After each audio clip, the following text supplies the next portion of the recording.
is actually not part of the elite creature. This is just a personal piece I made for a friend's short film that we're putting on display because one of the buyers already wanted to buy it. So I noticed the not for sale sign. Yeah, we just popped it on here. So the first piece for Elite Creature Collectible 2018, first part, the first half of the year. This character is called Karis. She's a reptilian hybrid, and she was designed, sculpted, and painted by one of our lead artists for ECC named Mio Nakamura.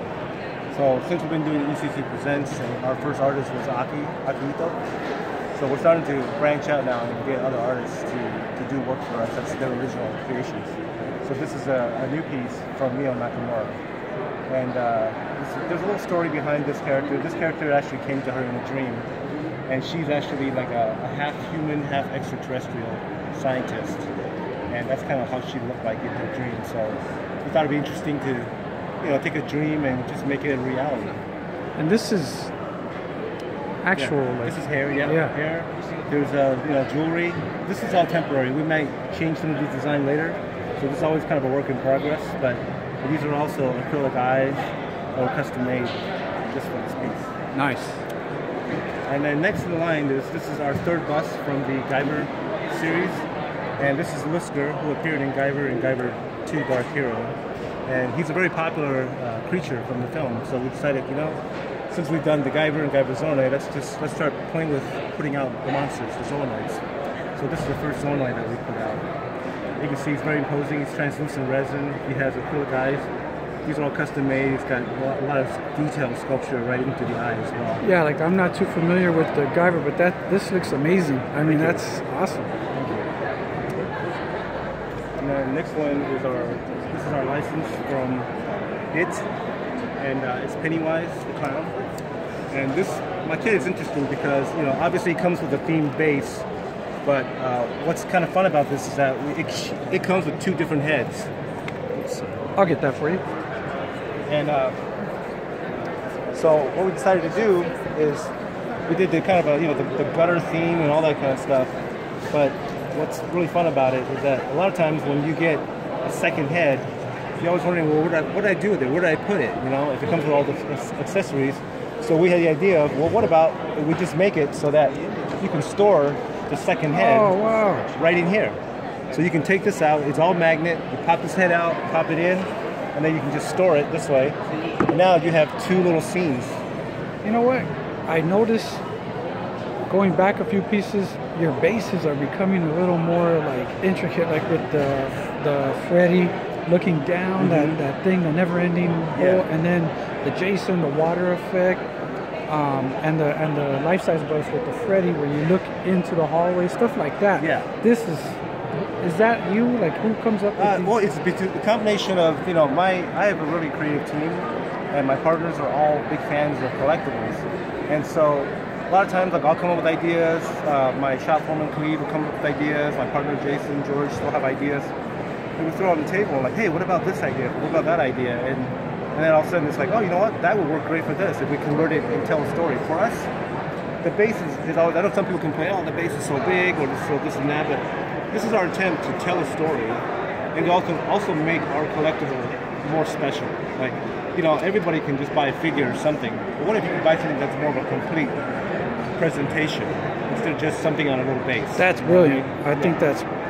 So that's just our personal preference as fans of collectibles. So we just offer that. And this is the original piece I did. This is the Cyclops.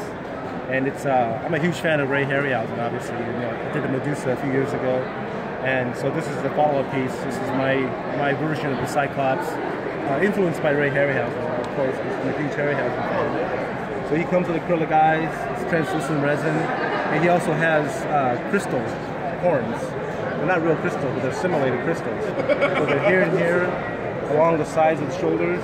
And if you get a chance to go around the back, which you can't walk around the back, his whole back is full of crystals. Oh, like this? Yeah. I can tell, you can see that. Yeah, it's all translucent resins and stuff. You can see that. And then this is the follow-up to the Medusa bust. Our Medusa bust was so popular when it first came out about 3 years ago. 2 years ago, we decided, there's been so many requests for a maquette.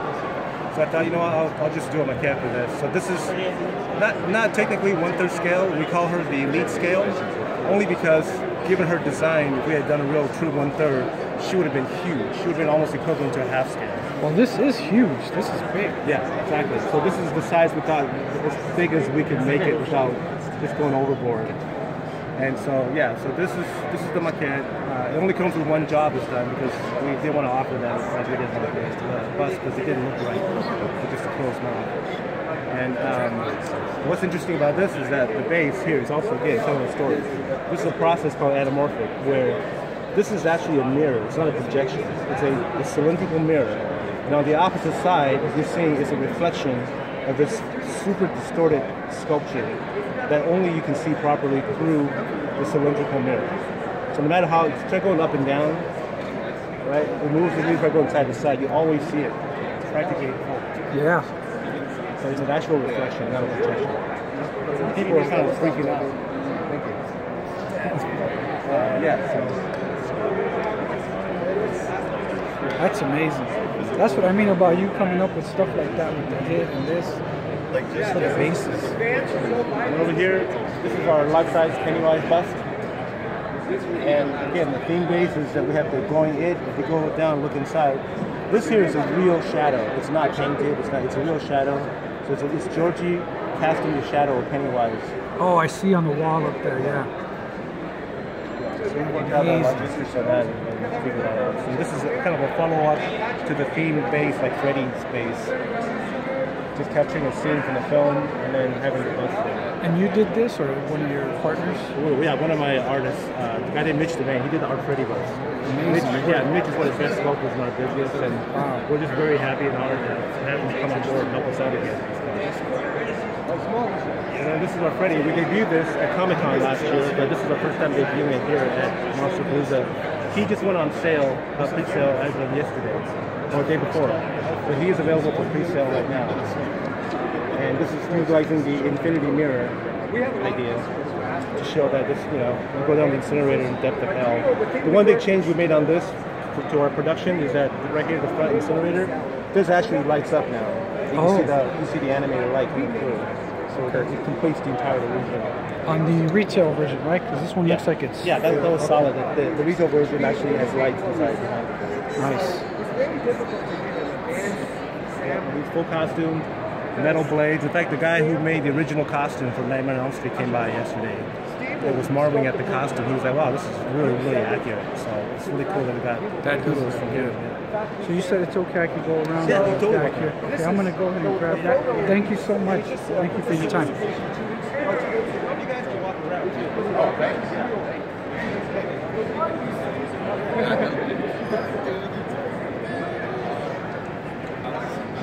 Yeah, they're right here. Yeah, you see that red light right here? Yeah, I think that's them. Or a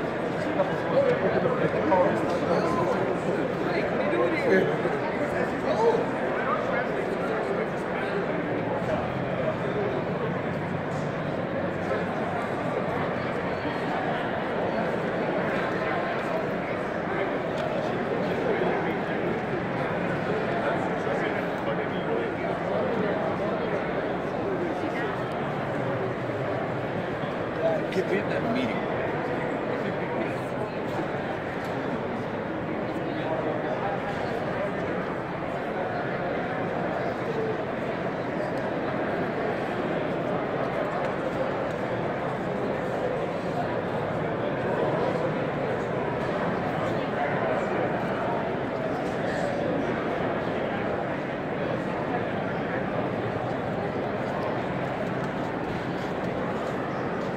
Alright guys, that's it. I hope you enjoyed that little booth tour with Steve Wang. And that's a wrap.